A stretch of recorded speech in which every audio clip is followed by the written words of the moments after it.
গিন্নি দেখো, প্রকৃতির শোভা দেখো। কৃষ্ণনগর থেকে বেরিয়ে কটা দিন বেশ ভালো কাটছে, কি বলো? হ্যাঁ, তা যা বলেছো, কাটছে তো ভালোই, কিন্তু ওদিকে কি হচ্ছে কে জানে। ওদিক বলতে?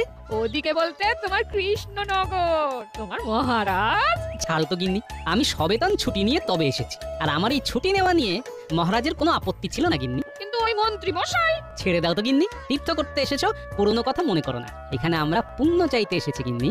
চলো এবার ফেরা যাক। তুমি যাও, আমি আর একটু পরে আসছি। আর একটু থাকি, বেশ মিষ্টি ঠান্ডা ঠান্ডা হাওয়া বইছে। বেশ, আমি সরাইখানায় গেলাম তাহলে। হ্যাঁ,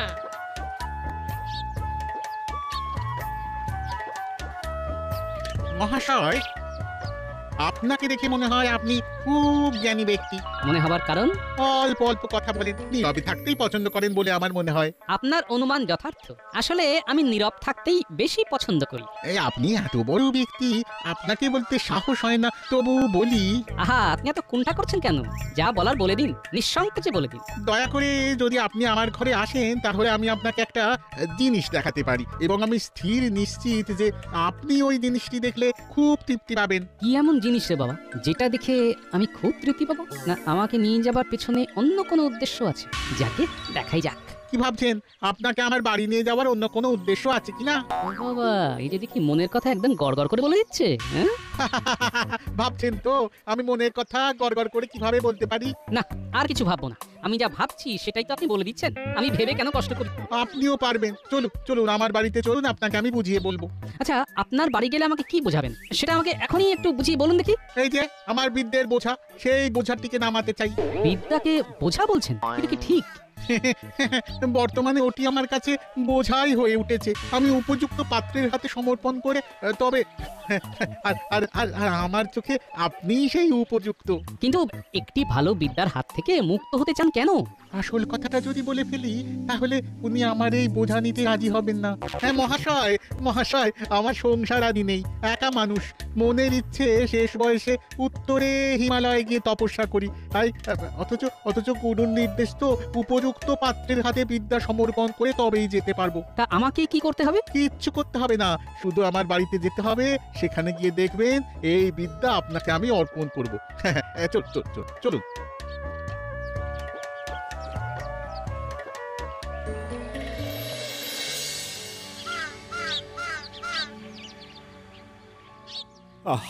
আজ কতদিন হয়ে গেল গোপাল নেই। গোপাল নেই মানে তো রান্নায় নুন নেই, পায়েসে মিষ্টি নেই।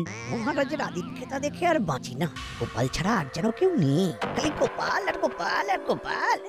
সে এখন সবেতন ছুটি উপভোগ করছে। সেটাই তো মহারাজ বুঝতে পারছেন না। উনি ছুটি উপভোগ করছেন আর ভেবে মরছেন মহারাজ। কেউ কারো নয় মহারাজ, কেউ কারো নয়। তুমি চুপ করো তো মন্ত্রী। একটু সুযোগ পেয়েছো, অমনি গোপালের পেছনে কথা বলতে শুরু করেছো। পেরেছো কোনোদিন গোপালের মুখে মুখ লাগিয়ে কথা বলতে? গোপাল দেয় ধুয়ে আর মন্ত্রী পড়েন শুয়ে। বাবা কবি, আরে এসব কি হচ্ছে? তুমি ভুলে যাচ্ছ যে আমি মন্ত্রী। কবি, সব কি আছে যে গোপাল কথায় কথায় মন্ত্রীকে ধুয়ে দেয়, কিন্তু মন্ত্রী শুয়ে পড়ে, এটা কিন্তু সত্যি নয়। মন্ত্রী আমাদের বুক চিতিয়ে লড়ে, পারেন না তবু লড়েন। পারি না কিন্তু লড়ে যাই, আমি মন্ত্রী মশাই। হারি না তবু হেরে যাই, আমি মন্ত্রী মশাই। আমিও দেখে নেব। আমাকে এখনো চিনতে পারেননি মহারাজ। ছবল যখন দেব তখন বুঝবেন গোপাল এখন নেই। এই সুযোগটা এবারে নিতে হবে। যেখানেই থাকুক গোপাল বেশ মজাতেই আছে। আপনি দাওয়াতে বসুন কেমন? হ্যাঁ, আমি বিদ্যা সমর্পণের ব্যবস্থা করছি। আচ্ছা, আপনি কি জানেন আমি কে? কি আমার পরিচয়? সব জানি। আপনি স্বনামধন্য মহারাজ কৃষ্ণচন্দ্র রায়ের অত্যন্ত প্রিয় পাত্র সভাসদ গোপাল ভাঁড়। আমার কাছে কিছুই অজানা থাকে না, আমি সব জানি। আর কিছুক্ষণ পরে জ্ঞান আপনার হয়ে যাবে। দাঁড়ান, আমি সব জিনিসপত্রগুলো নিয়ে আসি। এই বিদ্যা পাবার জন্য কোনো অধ্যয়নের প্রয়োজন নেই। এটা ভাবতেই কিরকম একটা লাগছে। দিব্য দৃষ্টি পেলে মহারাজের সুরক্ষার বিষয়টা ভালোভাবে দেখা যাবে। মহারাজের সুরক্ষার বিষয়ে ভাবছিলেন না? হ্যাঁ পণ্ডিত। এই নিন, এই প্রাচীন পুঁথিটি ধরুন, এটাই সেই বিদ্যা। এবার বলুন, বিদ্যা তুমি আমার। বিদ্যা তুমি আমার। বিদ্যা আজ থেকে তোমার। কি দৌড়চ্ছেন কেন? আরে আরে আরে পড়ে যাবেন যে। এ কি রে বাবা, বিদেশ বিভুঁই জায়গা, নদী ঘাট থেকে কোথায় গেল?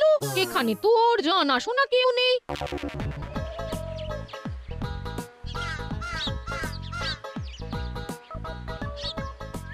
কি গো, এত দেরি হলো? তুমি আসছো না দেখে আমি নদীর ধারে গিয়েছিলাম, সেখানে গিয়েও তুমি ছিলে না। বলে গেছিলে কোথায়? যা, মেয়েটার হাত থেকে বাচ্চাটা নদীতে পড়ে গেল। ইস, আপনি এখান থেকে দেখতে পাচ্ছেন? মেয়েটার হাত থেকে বাচ্চা নদীতে পড়ে গেল। তাই তো দেখলাম, স্পষ্ট দেখলাম মেয়েটার হাত থেকে বাচ্চাটা পড়ে গেল, বাচ্চাটা বেঁচে গেছে। কি গো, কিসব উল্টো পাল্টা বকছো? এ মেয়ে কোথায় পড়লো? পড়লো আবার বেঁচে গেল? আমি দেখতে পাচ্ছি গিন্নি। এও কি সম্ভব নাকি? সব দেখতে পাচ্ছে। ভুল আর বকছে। চলো তো আমরা আমাদের কাজে যাই। যা বলেছো।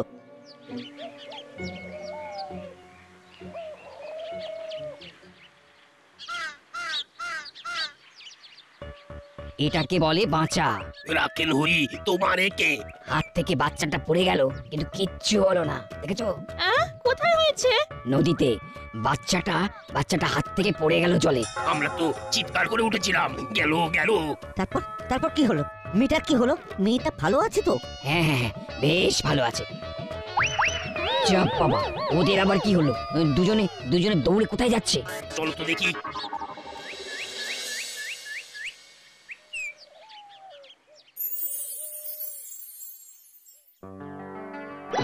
যা, মহারাজ পা পিছলে পড়ে গেলেন। গিন্নি গিন্নি, এবার আমাদের যেতে হবে, মহারাজ খুব বিপদে রয়েছেন। সেই তখন থেকে কি সব বলে চেঁচিয়ে উঠছো? হ্যাঁ গো, তোমার মাথা ঠিক আছে তো?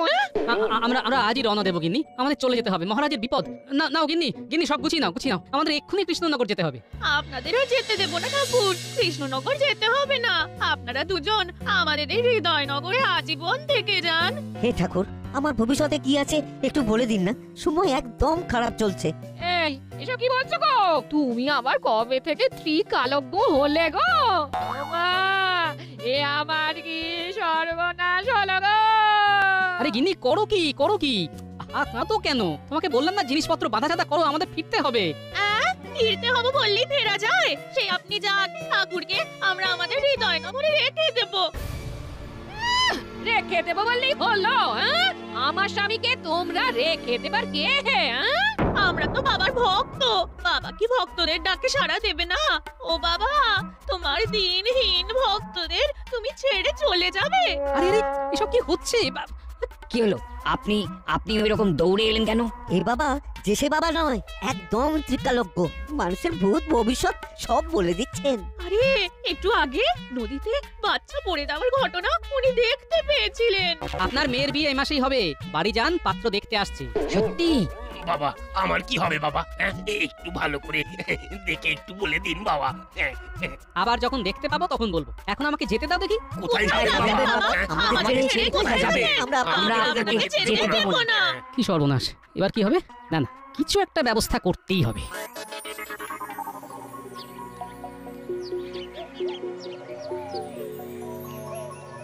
ঘটা এই হলো সুবর্ণ সুযোগ। গোপাল নেই, এই সুযোগটাকেই কাজে লাগাতে হবে, বুঝলি? কি করবেন কিছু ভেবেছেন? না, সেটা ভাবতেই তো তোদের কাছে এসেছি।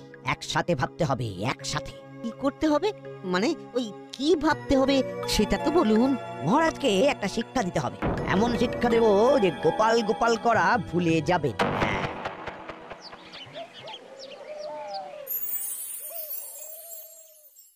আবার কি কিছু দেখতে পেলে নাকি? মহারাজের খুব বিপদ গিন্নি, আমি দেখতে পেলাম মন্ত্রী মশাই বটা ঘটার কাছে গেছেন ষড়যন্ত্র করতে। না এবার আমাকে যেতে হবে গিন্নি। যাবে তো বলছো, কিন্তু যাবে কি করে? লোকজন তো সব ঘিরে আছে, দরজা খুলে দেখো না, সবাই কিরকম তোমাকে পাহারা দিচ্ছে। হ্যাঁ, দেখি একবার।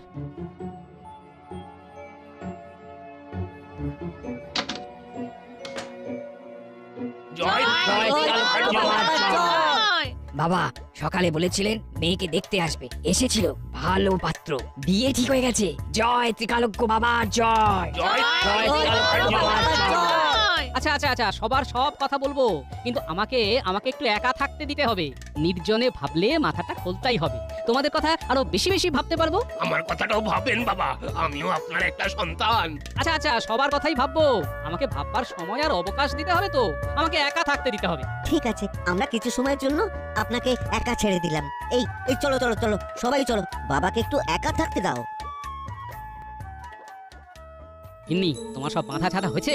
ও হ্যাঁ, সব তৈরি আছে সব। চলো চলো চলো, সব নিয়ে এবার ভাগি, আর দেরি করলে বিপদ গিন্নি।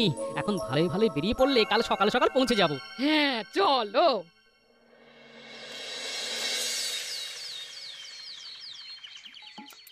কিরে কটা কটা, আমি নেই বলে সাপের 5 পা দেখতে শুরু করেছিস? কি যে বলো না গোপাল দাদা, তোমার যত মন্দ কথা, আমরা অতটা খারাপ নই যেটা তুমি ভাবো। তাই নাকি? কাল তোরা রাজামশাইয়ের ক্ষতির কথা চিন্তা করিসনি? রাজামশাইয়ের ক্ষতি? এ তুমি কি বলছো গোপাল দাদা? হ্যাঁ, তোমাদের গোপাল দাদা সাধারণ নয়, উনি এখন ত্রিকাল দেখতে পান। তোমাদের মনে কি চলছে উনি সব দেখতে পাচ্ছেন। হ্যাঁ, হাতি ঘোড়া গেল তল, আর মশা বলে কত জল। কি বিশ্বাস হলো না? মনে মনে ভাবছিস তো হাতি ঘোড়া গেল তল, মশা বলে কত জল? হ্যাঁ এই রে, এ তো সত্যি মনের কথা বুঝতে পারছে রে। তাই নাকি? এই তুমি কি মনে মনে ওই কথাটাই ভেবেছিলে? এই রে, আবার কাঁপছো? এবার কি দেখতে পাচ্ছ? আমি দেখতে পাচ্ছি কিন্নি, বটা ঘটার বাড়ির ছাদ ভেঙে গেছে, আর মন্ত্রী মশাই বাড়ি থেকে বের হলেই গর্তে পড়ে যাবে। ছাদ ভেঙে গেছে? যা হোক, একটা কথা বললেই বলো। মন্ত্রী মশাই নাকি গর্তে পড়ে যাবেন? যত বুজুরুকি। অত কথায় কি আছে? গিয়ে দেখে এসো, যাও। যা দেখে আয়, আমি সত্যি বলেছি না মিথ্যা বলেছি? অপরের ক্ষতি করা বন্ধ কর। চলো কিন্নি, আমরা এখন ঘরে যাই, স্নান করে আমাকে রাজসভায় যেতে হবে।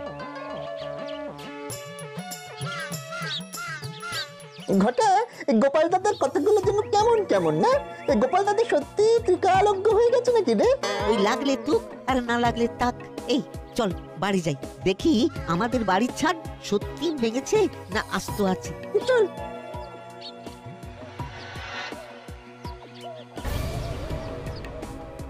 কিরে ঘটা, আমাদের বাড়ির ছাদ তো সত্যি সত্যি ভেঙে গেছে রে, এবার কি হবে? তার মানে গোপাল দাদা সত্যি ভবিষ্যৎ দেখতে পাচ্ছে। চল মন্ত্রী মশাইকে দেখে আসি। আমাদের ছাদটা সারাবো কি করে? চল মন্ত্রী মশাইয়ের থেকে ছাদ সারানোর অর্থ নেব। কি করে? গোপাল দাদার ভবিষ্যৎবাণী বলে সাবধান করব, তার বদলে অর্থ নেব। বাবা বাবা বাবা, তোর মাথায় খুব ভালো বুদ্ধি আসে। চল চল।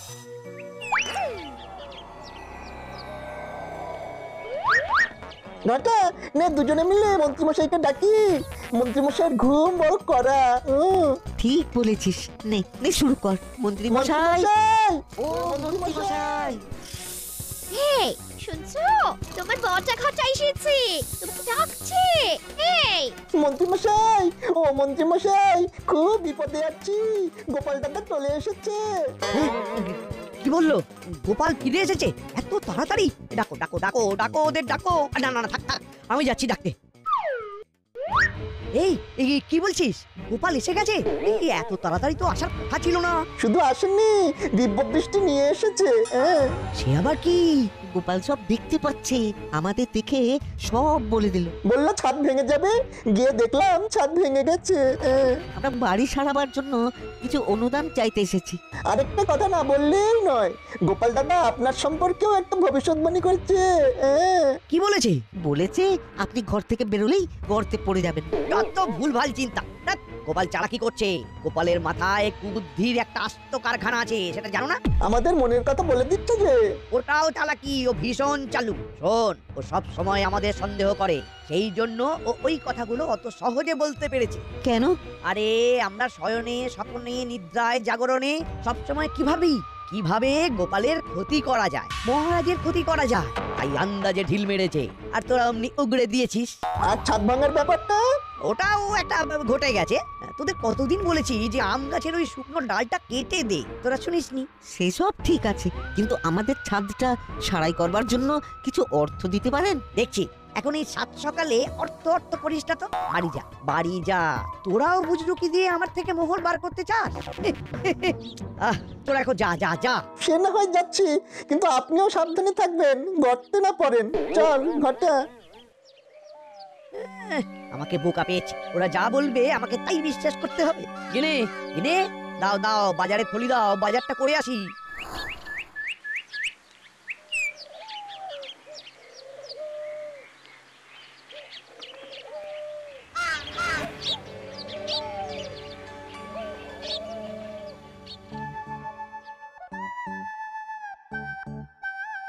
আরে কি আশ্চর্য, গোপাল যে কি গো হঠাৎ। কি বলবো মহারাজ, তীর্থে গিয়ে ওই কৃষ্ণনগর পিছু ছাড়ে না, সব সময় আপনাদের কথা মনে পড়ে। হঠাৎ দেখতে পেলাম আপনার বিপদ। আমার বিপদ তুমি দেখতে পেলে? হ্যাঁ মহারাজ, দিব্য দৃষ্টিতে দেখতে পেলাম যে মন্ত্রীমশাই বটা ঘটাকে নিয়ে আপনার বিরুদ্ধে ষড়যন্ত্র করছে। তুমি দিব্য দৃষ্টি পেয়েছো? পেয়েছি মানে তার জ্বালা আমি হাড়ে হাড়ে বুঝছি। তা তুমি এখন কি দেখতে পাচ্ছ গোপাল, সেটা আগে বলো। মহারাজ, মন্ত্রীমশাই গর্তে পড়ে গেছেন আর রাজজ্যোতিষীর ঘরে কুটুম এসেছে। তুমি দেখতে পেলে যে আমার ঘরে কুটুম এসেছে আর মন্ত্রী মশাই গর্তে পড়েছেন? আগে হ্যাঁ রাজজ্যোতিষী। বললেই হলো, আমি এত পড়াশোনা করে দিব্য দৃষ্টি পেলাম না আর তুমি না পড়েই সব পেয়ে গেলে। মহারাজ, মহারাজ, মন্ত্রীমশাই গর্তে পড়ে পা ভেঙেছেন। সে কি, কখন হলো? আমার সামনে। আমি যথারীতি টহল দিচ্ছিলাম, মন্ত্রীমশাই বাজারের থলি হাতে বাজারে যাচ্ছিলেন, হঠাৎ দুম করে গর্তে পড়ে গেলেন। কিরে বানর সেনার দল, তোরা কেন এলি সেটা বল দেখি। রাজ জ্যোতিষীকে ডাকতে। জ্যোতিষী দাদু, দিদিমা আমাদের ডেকে বললেন যে বাড়িতে আপনার ছোট ভাই এসেছে, আপনাকে এক্ষুনি যেতে হবে। তাই তো আমরা দৌড়ে দৌড়ে খবর দিতে এলাম। ওরে বাবা, এই যে দেখি জলে ভাসে শিলা, ত্রিকালজ্ঞ গোপালের এক নতুন লীলা। গোপাল, এ আমি কি দেখছি? তুমি ত্রিকালজ্ঞ হয়ে গেছো, তুমি ভূত ভবিষ্যৎ দেখতে পাচ্ছো। এবার বলো তো, আমার রাজ্যের প্রজারা কেমন থাকবে? আগামী 10 বছর কোনো কষ্ট নেই। 10 বছর? মহারাজ, সুখের পর যেমন দুঃখ আসে, তেমনি দুঃখের পর সুখ। সুখ দুঃখ তো চাকার মতো ঘোরে মহারাজ। গোপাল, এই বিদ্যা তুমি পেলে কি করে? চলো, মন্ত্রীমশাইয়ের বাড়ি যেতে যেতে সব বলছি, চল। এই বিদ্যা আমাকে পেতেই হবে, যেভাবেই হোক। রাজজ্যোতিষী, এই বিদ্যার বোঝা সামলানো চারটি কথা নয়, বুঝলেন? আপনি যদি চান আমি আপনাকে দান করে মুক্ত হব, কারো ভবিষ্যৎ দেখে আমার লাভ নেই। ওরে বাবা, তুমি তো আমার মনও পড়তে পারছো। সব ঠিক আছে রাজজ্যোতিষী, কিন্তু একটা কথা মনে রাখবেন। কি কথা? এই বিদ্যা সার কথা, লোভে পাপ, পাপে তাপ, বাপরে বাপ, মাথায় সাপ। কি যা তা বলছো? সেটা ভবিষ্যৎই বলবে। আগে চলুন মন্ত্রীমশাইকে দেখে আসি, তারপর আপনার হাতে আমার এই বিদ্যের বোঝা সমর্পণ করব।